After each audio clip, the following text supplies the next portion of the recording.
पूरी दुनिया एक तरफ कोरोना वायरस के कारण जो समस्या पैदा हुई है, जिंदगियां बचाने के लिए दुनिया जंग लड़ रही है। ऐसी संकट की घड़ी में हिंदुस्तान की भी केंद्र सरकार हो या राज्य सरकारें हो, सभी डिपार्टमेंट और एक प्रकार से सभी नागरिक ये कोरोना वायरस की लड़ाई में पिछले 2-2.5 महीने से लगे हुए हैं। ऐसे समय साइक्लोन का इतना बड़ा संकट, और वो भी सुपर साइक्लोन, बहुत ही चिंता का विषय था।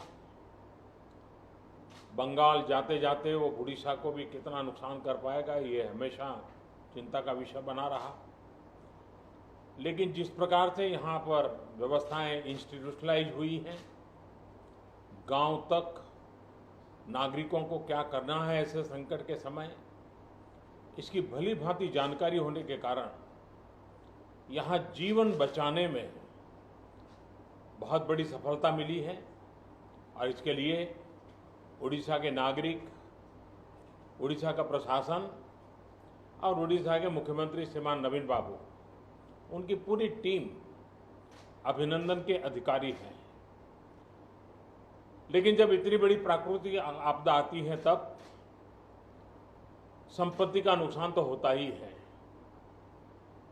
पश्चिम बंगाल की तुलना में उड़ीसा में उतना नुकसान नहीं हुआ है, लेकिन जाते जाते भी वो पूंछ पटक करके तो जाता ही है ऐसे प्रकार का संकट। और इसलिए हाउसिंग में, एग्रीकल्चर में, पावर में, कम्युनिकेशन में, इंफ्रास्ट्रक्चर में जो नुकसान हुआ है, तो मैंने आज पूरा डिटेल रिव्यू लिया है।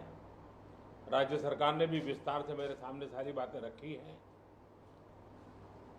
यहाँ की सरकार की व्यवस्था की तरफ से बहुत ही जल्द उसका आकलन करके रिपोर्ट भारत सरकार को मिलेगी।